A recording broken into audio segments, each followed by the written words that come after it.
Salom, Horas, menjua-jua, menjua-jua, Yahoo, Salpe, salam keselamatan.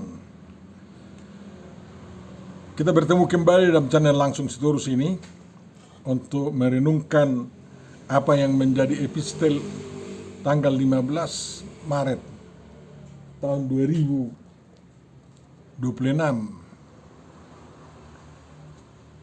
yaitu dari 1 Samuel 16 ayat 1 sampai 13. Dan mudah-mudahan pertemuan kita pada kali ini diberkati oleh Tuhan dan kita dimampukan memberitakan Injil dan juga menerapkan apa kehendak Tuhan yang diinginkan Tuhan untuk kita lakukan. Untuk memulai perenungan kita, Bapak Ibu, Saudara-saudariku yang terkasih, mari kita terima penyertaan dari Tuhan kita sebagaimana dikatakan oleh Paulus dalam suratnya ke jemaat Filipi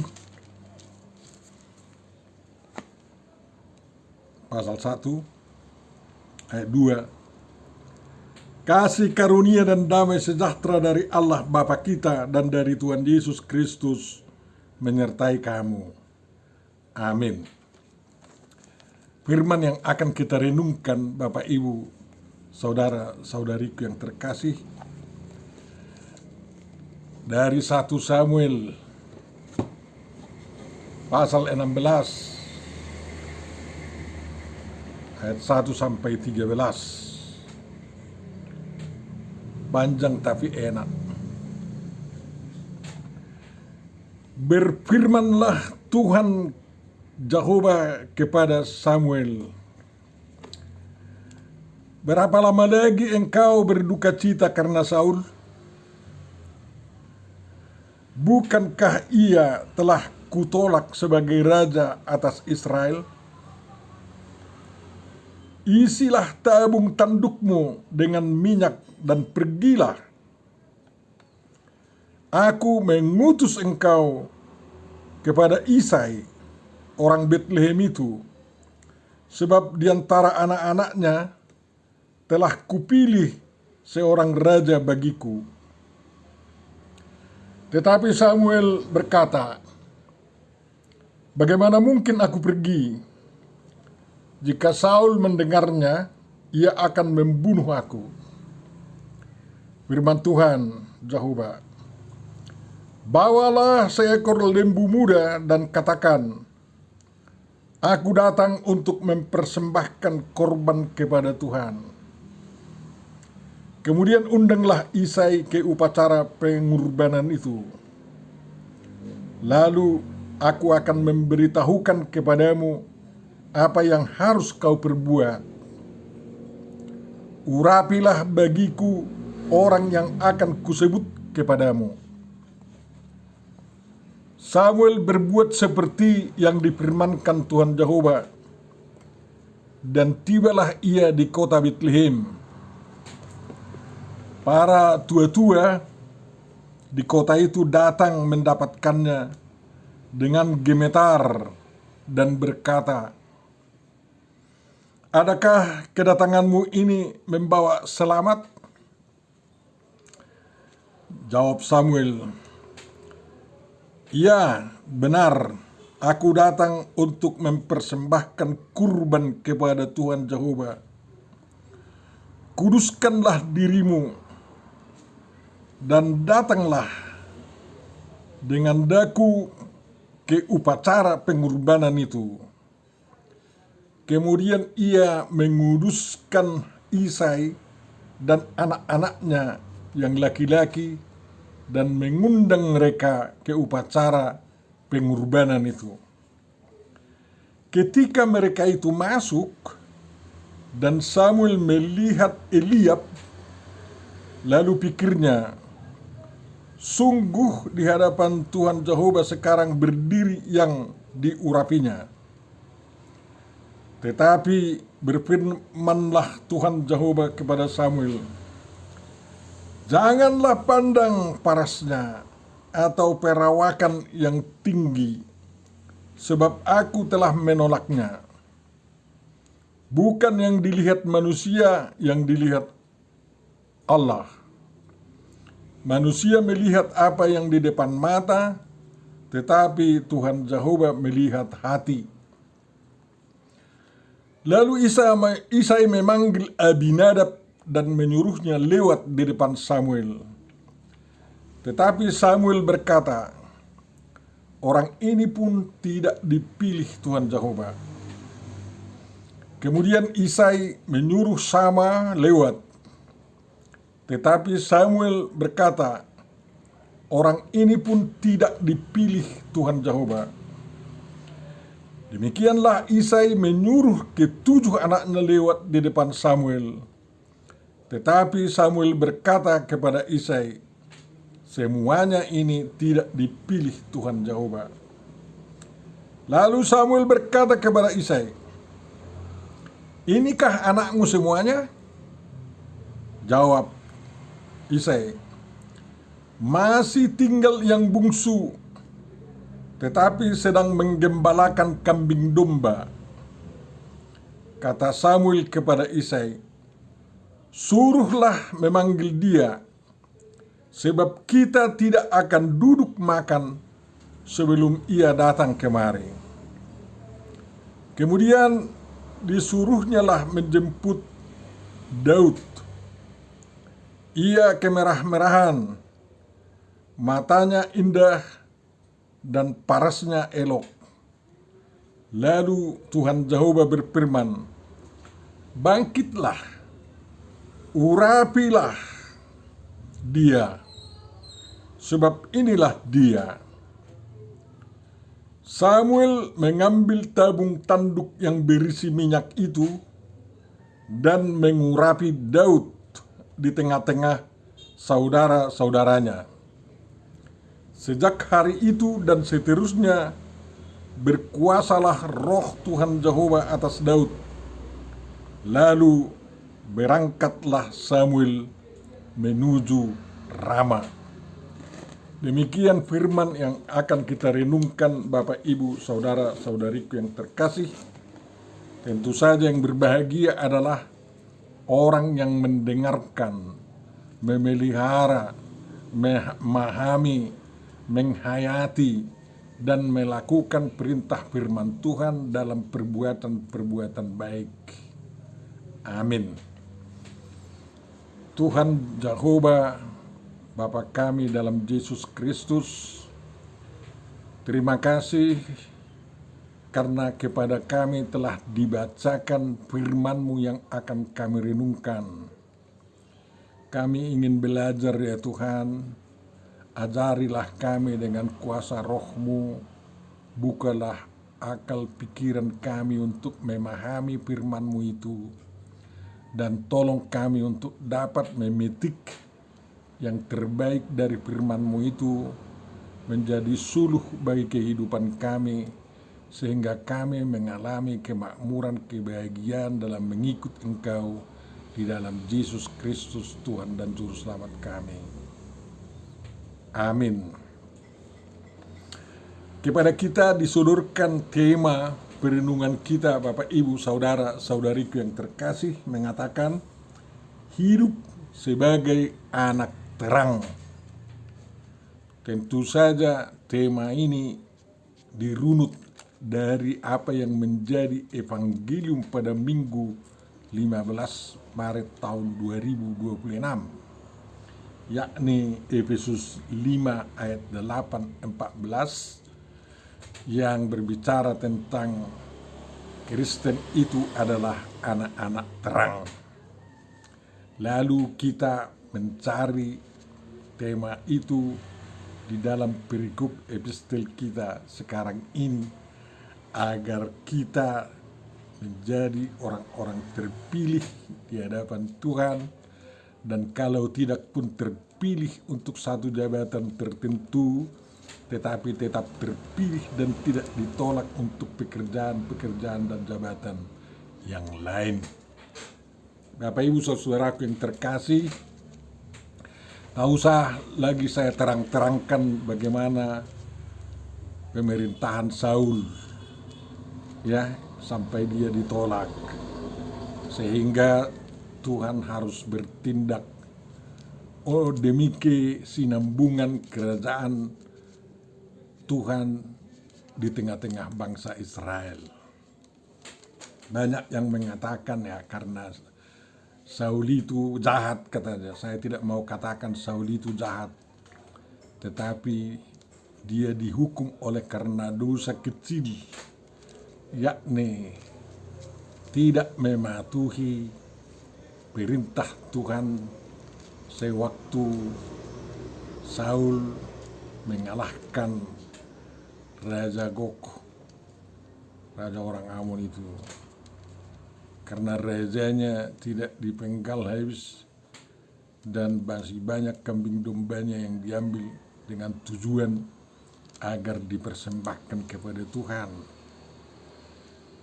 Dan itu pelanggaran pertama.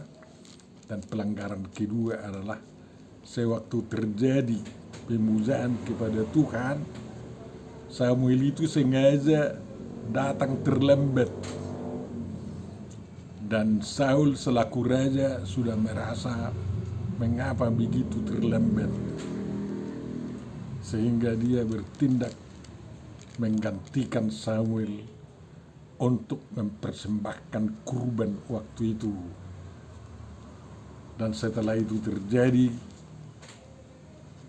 Samuel tiba dengan penuh amarah, dan amarahnya itu luar biasa, menghukum Samuel dengan mengatakan firman yang sangat menusuk hati ya. Tetapi itu membaharui keimananku juga. Apakah Tuhan itu berkenan kepada kurban bakaran dan kurban sembelihan sama seperti kepada mendengarkan suara Tuhan? Sesungguhnya mendengarkan lebih baik daripada kurban sembelihan, dan memperhatikan lebih baik daripada lemak domba-domba jantan. Sebab pendurhakaan adalah sama seperti dosa bertenung, dan kedegilan adalah sama seperti menyembelih berhala dan terapim.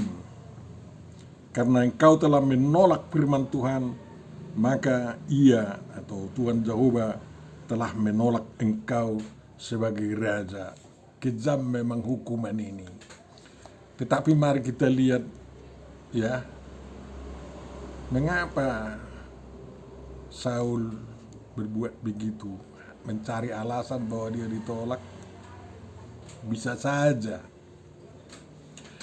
tapi Tuhan telah tahu masa depan Saul dan keturunan-keturunannya, apakah memang menjadi raja yang sukses dan ada keturunan yang menggantikannya menjadi raja.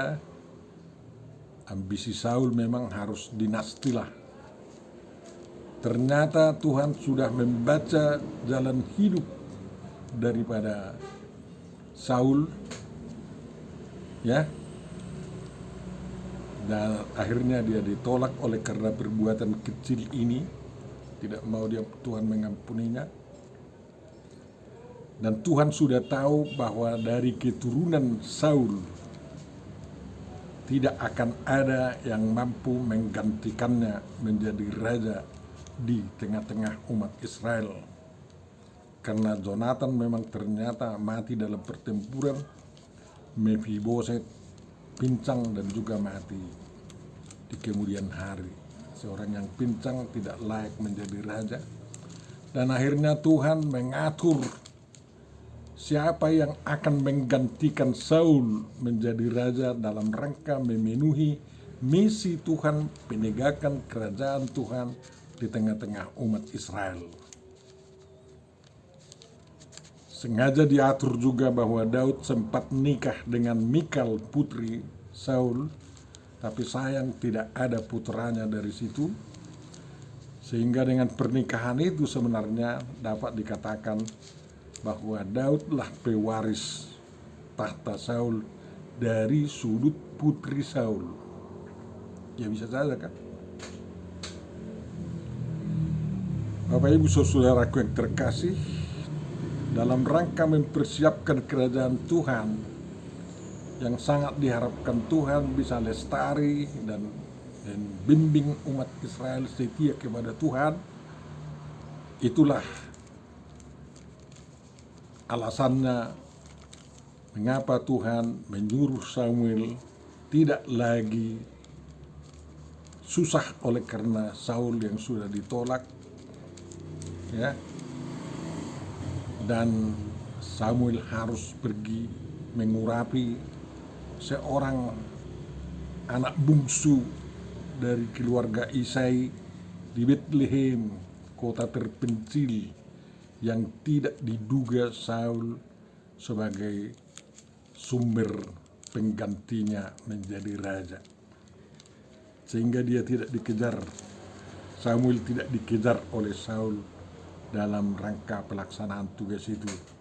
Namun Samuel gugur durun untuk melakukan suruhan Tuhan tersebut. Hanya Tuhan yang menguatkan dia sehingga dia berani. Begitu hebat pengaruh Samuel waktu itu memang. Dan hanya dalam rangka mempertahankan dinastinya dia, Saul memburu Daud, tetapi gagal dan akhirnya Daud yang mengganti Saul. Dan itu pun harus berjalan tanpa pertumpahan darah di antara sesama bangsa Israel. Bapak Ibu saudaraku yang terkasih, dalam rangka pengurapan itulah kita mendapat pendidikan dari firman Tuhan yang diberitakan bagaimana seorang yang akan mengurapi dan bagaimana seorang yang akan diurapi, sehingga kehendak Tuhan dapat terwujud. Yang perlu kita lihat di sini Samuel yang merupakan hakim terakhir dan nabi yang paling agung di antara nabi setelah Musa di zaman itu, ya. Dan seorang imam, tiga-tiganya ada dijabat oleh Samuel waktu itu sebagai nabi, sebagai imam, ya, dan sebagai pemimpin pemerintahan, tidak disebut raja.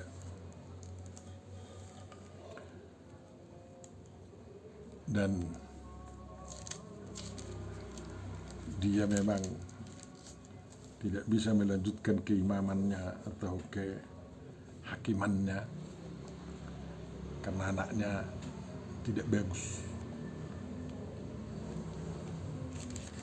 Mari kita lihat di sana, ya, kepedulian terhadap masa depan bangsa sangat diperlukan. Samuel itu marsak, susah, sedih karena apa yang sebenarnya baik direncanakan sewaktu Saul mau dipanggil raja mengalami kegagalan. Ya, kita pun harus marsak, harus sedih kalau pilihan-pilihan yang terjadi kepada pemimpin-pemimpin kita mengalami kegagalan, tidak membawa keberadaan bangsa semakin baik. Memang Saul tidak berhasil menumpas habis Filistin. Daud yang kemudian berhasil menumpasnya. Kemakmuran pun tidak dapat diraih semaksimal. Daud dapat meraihnya, dan terutama waktu anaknya Salomo memerintah. Itulah alasan-alasan lain mengapa Saul harus diberhentikan dan keturunannya tidak menjadi raja lagi. Saul itu sebenarnya menjadi pemimpin yang sangat kuat intelijennya, Sehingga Samuel takut jangan sampai ketahuan kalau dia melakukan perintah Tuhan mengurapi seorang anak Isai di Betlehem. Sedangkan di belakangan hari si Doeg itu yang mengkhianat dan beritahu bahwa pernah si Daud memakan roti di sana, dibunuh habis. Dan Saul memburu Daud di belakangan hari kan. Itu kejamnya. Ya memang intelijen itu dalam rangka mempertahankan negara Israel menghadapi Filistin yang musuh bebuyutan bangsa Israel harus kuat. Tetapi kalau intelijennya itu dipergunakan untuk memburu warga negara Israel, susah juga kan kayak gitu. Kita bersyukur intelijen kita tidak dipasang oleh presiden kita untuk memburu orang-orang baik di negara kita, tetapi memburu orang-orang jahat, orang-orang koruptor dan musuh-musuh negara yang nyinyir-nyinyir dan juga mau mengadakan makar. Ya, tentu saja kita ingin pemerintah yang bisa menjamin keamanan bangsa dan negara, sehingga semua rakyat yang sangat pluralistis ini dapat menjalankan hidup mereka dalam penuh damai, toleransi, dan kerukunan. Tuhan mengajari Samuel dalam rangka melaksanakan tugasnya. Ya, Samuel tidak menolak pengajaran dan tuntunan Tuhan itu, jangan sampai dia lagi dihukum oleh Tuhan, kan kayak gitu. Jadi kadang-kadang rahasia pelaksanaan firman Tuhan harus dilakukan secara diam-diam, tidak dia dibeber-beberkan melalui mulut orang dan melalui medsos-medsos sekarang ini. Kehendak Tuhan harus jalan bisa secara senyap tapi penuh damai, kan kayak gitu, penuh cinta kasih.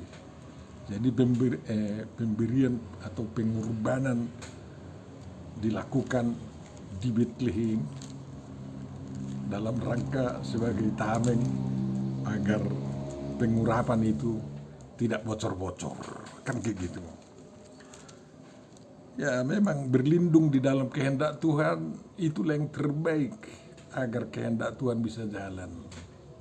Mari kita jalankan begitu dalam setiap liku kehidupan kita. Mari kita cari kehendak Tuhan yang harus kita lakukan sehingga yang terbaik terjadi untuk bangsa kita, untuk umat Tuhan, untuk negeri kita, dan bukan merencanakan makar, ya. Tetapi pengurapan Daud adalah persiapan untuk menggantikan kepala pemerintahan, digantikan oleh orang yang lebih bijak dan orang yang lebih diterima oleh Tuhan di tengah-tengah kehidupan bangsa Israel. Dan kita sudah belajar begitu, ya, dengan sistem-sistem kita.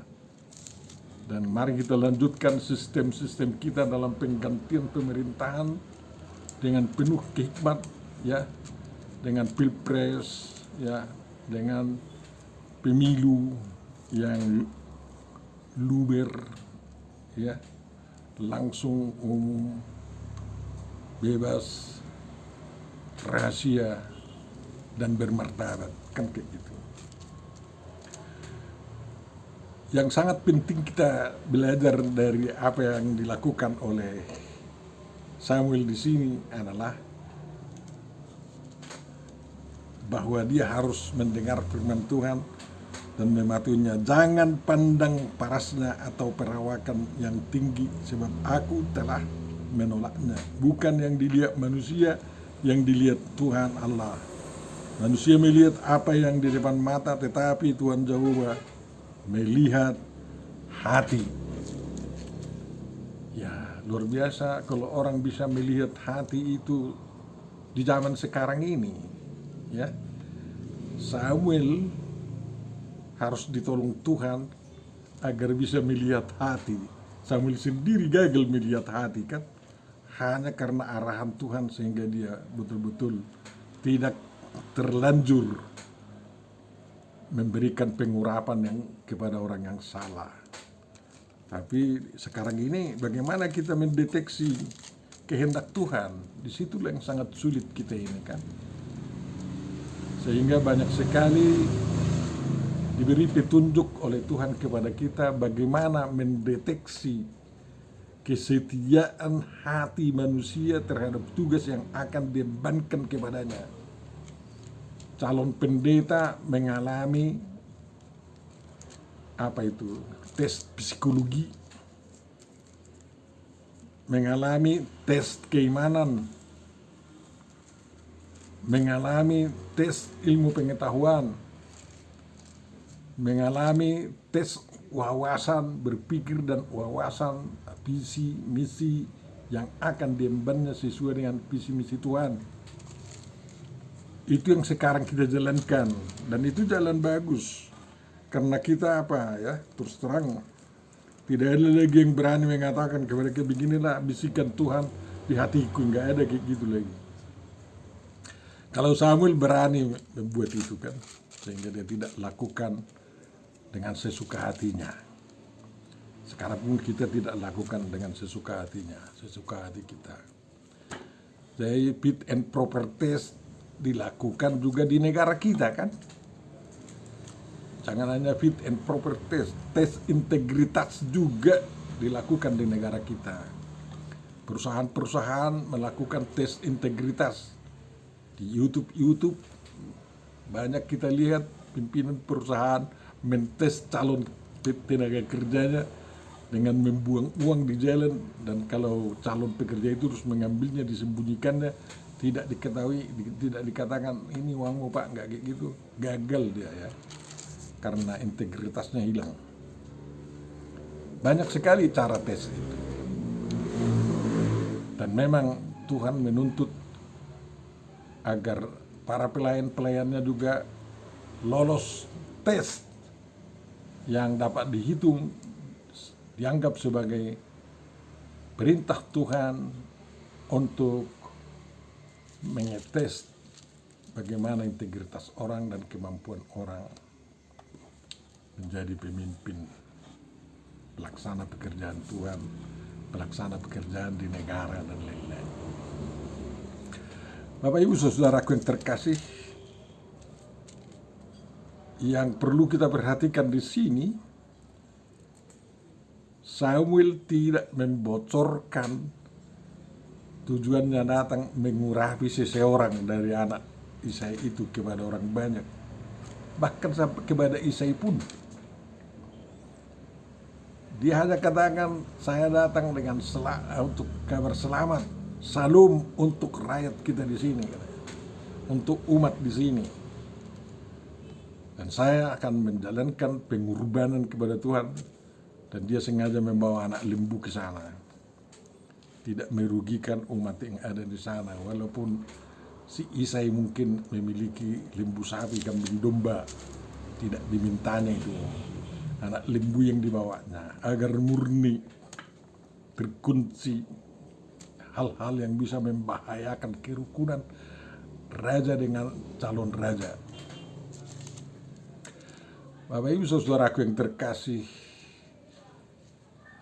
dalam pelaksanaan pengorbanan itu, Samuel memanggil Isai dan keluarganya dan anak-anaknya. Daud tinggal di permahanan, di ladang Efrata, ladang gembala, yang tidak jauh dari kota Betlehem atau kampung Betlehem waktu itu. Dan ternyata Eliab yang sangat tampan, anak sulung yang bisa diandalkan menurut peraturan pewaris daripada harta ayahnya, juga tidak diurapi. Sampai anak ketujuh tidak diurapi. Dan memang tidak dipilih, ditolak katanya. Tapi Bapak Ibu saudara, hanya untuk pengurapan kepada jabatan raja itu, anak-anak Isai itu yang ditolak. Untuk yang lain-lain tidak ada yang ditolak kok. Tapi untuk satu jabatan itu 7 orang tidak terpilih. dan ketujuh orang ini tidak tahu mengapa dia ditolak. Dan memang mereka tidak ada yang ambisi untuk menjadi raja. Di Daud pun memang tidak. Mereka tidak tahu mengapa harus begitu. Cerita ini menunjukkan bahwa Daud bicara dari hati ke hati kepada Tuhan, tidak terbeber-beber kan. Jadi berita ini tidak mengatakan bahwa Tuhan itu merdeka. Enggak. Merasa hanya menyayangi seorang, enggak. Tapi Tuhan itu mau memilih memang hanya satu orang yang akan dipersiapkan menjadi raja, tidak boleh sekali 5 kan kayak gitu. Untuk hal-hal lain harus disadari bahwa Tuhan tidak menolak Eliab, Saman, siapa lagi nama-namanya itu, sampai 7 orang ya. Mereka diterima, disambut menjadi ayah keluarganya. Tapi Daud ada istimewanya kan kayak gitu. Setelah dia dipanggil langsung diurapi, baru mereka makan. Tidak ada pengumuman, inilah orangnya yang akan saya urapi menjadi raja, tidak begitu. Langsung diurapi. Mungkin Samuel aja berbisik-bisik memberikan berkatnya itu, agar jangan pamer-pamer. Baru mereka makan bersama, ya, di hadapan Tuhan. Sangat perlu bagi umat manusia, bagi umat Kristen, menandakan kesatuan hati agar jangan saling mengkhianati. Orang-orang yang ikut makan diwajibkan tidak membocor-bocorkan peristiwa itu kepada Saul, agar jangan timbul iri hati kepada Daud dari Saul kan. Itu makan bersama, pegang teguh janji bahwa Tuhan mengasihi mereka dan mereka pun saling mengasihi kan kayak gitu. Jadi ternyata Saul memang sama sekali tidak tahu, dan Daud pun pada mulanya kayak mana itu apa artinya itu, nggak tahu dia itu. Baru belakangan dia semakin tahu bahwa dia sudah diurapi, yakni dengan gerakan Roh Kudus yang meliputinya. Baru dia merasa ada sesuatu yang diarahkan Tuhan di dalam dirinya. Belakangan dia tahu Tuhan menuntunnya ke istana, mula-mula dengan membawa tugu daripada saudara-saudaranya yang ikut berperang melawan Filistin, bekal makanan. Lalu Tuhan menuntun dia untuk berhadapan langsung dengan Goliat. Imannya yang sangat teguh menghadapi Goliat, bukan ada yang lain. Kau menghina Tuhan katanya, sekarang aku akan mematikan kau katanya. Kepalamu kuberikan nanti kepada burung-burung katanya kan. Dia ambilnya batu, ya dia balangnya lah di ketapel. Apalah itu sebenarnya, tetapi Tuhan mematikan Goliat, ya, tiba-tiba. Sedangkan ditembak mati dadanya pun seseorang yang raksasa bisa saja tidak mati, tetapi Goliat itu mati kan kayak gitu. Karena apa? Tuhan yang memutus nyawanya.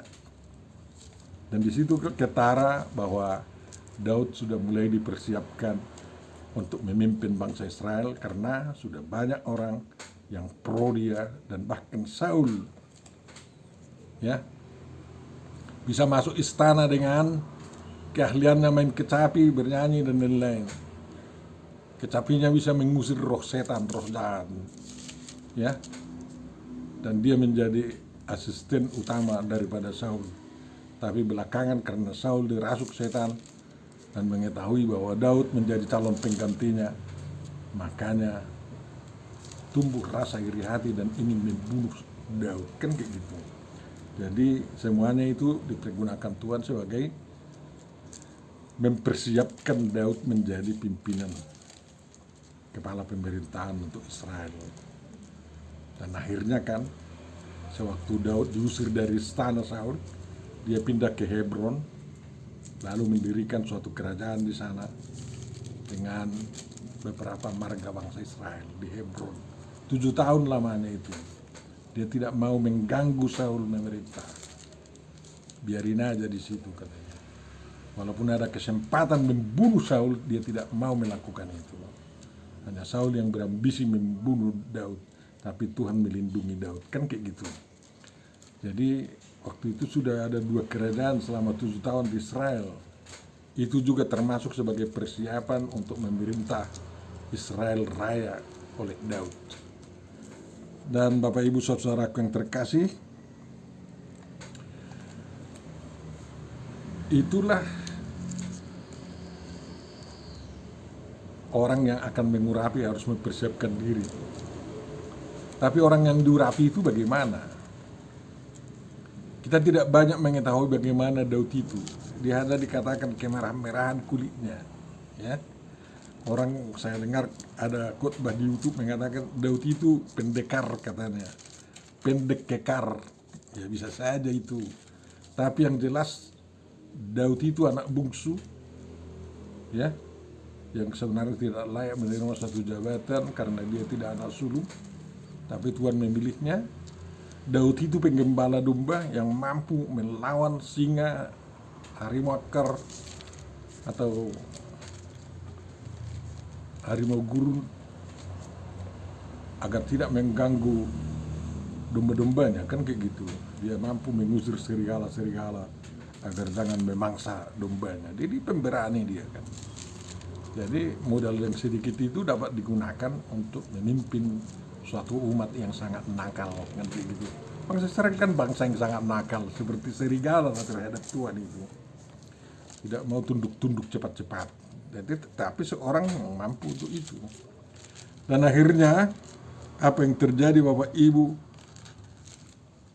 saudara-saudara yang terkasih, kita dapat belajar dari firman ini. Kalau Anda tidak dipilih untuk satu jabatan oleh Tuhan, tapi Anda terpilih untuk jabatan yang lain, jangan merasa cemburu.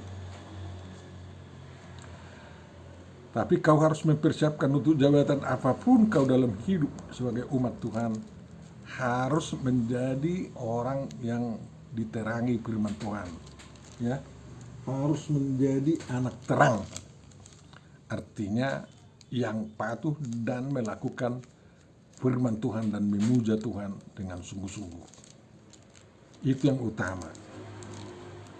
Jadi yang berikutnya adalah Anda harus mau dipersiapkan, dituntun Tuhan menjadi orang pilihannya untuk jabatanmu itu. Kalau kau bukan raja, tetapi kepala keluarga sebagai raja, kau dituntun Tuhan sebagai raja di dalam rumah tanggamu, kan kayak gitu.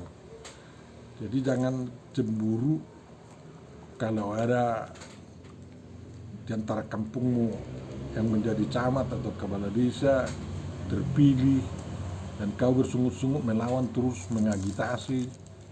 Tidak begitu. Kalau kau tidak terpilih menjadi kepala desa misalnya, jabatanmu yang lain ada. Di gereja kita kau tidak terpilih menjadi pimpinan tertinggi, bisa kau juga terpilih, diangkat, ditetapkan menjadi kepala departemen. Kalau kau tidak terpilih menjadi sekretaris jenderal, kau bisa terpilih menjadi tenaga kerja yang sangat bermanfaat untuk kerajaan Tuhan, kan kayak gitu. Apalagi kita sekarang ini mengembangkan pemilihan oleh kuasa Tuhan berdasarkan undi itu. Tidak lagi kissing-kissing dengan petek-petek atau dengan kertas suara. Jadi ini menjadi tuntunan bagi kita.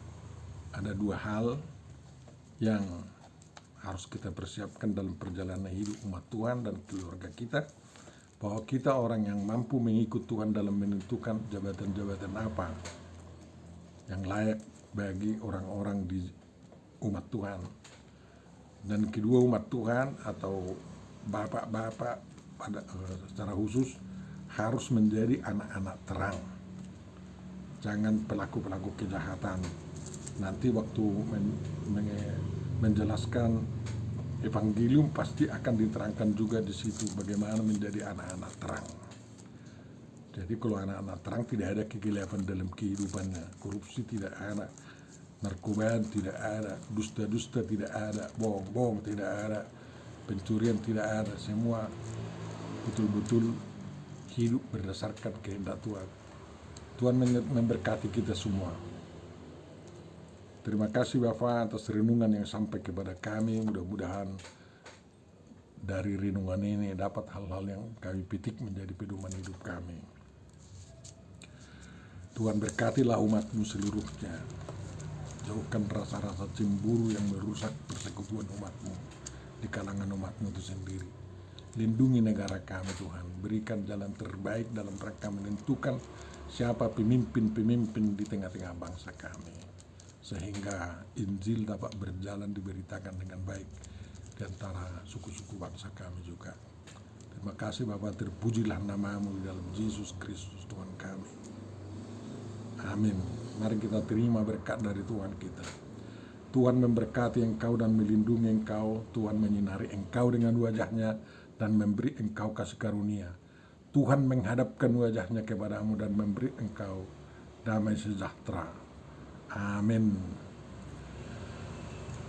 Jangan lupa mensubscribe, like, dan membagikan video kita Bapak Ibu Saudaraku. Terima kasih.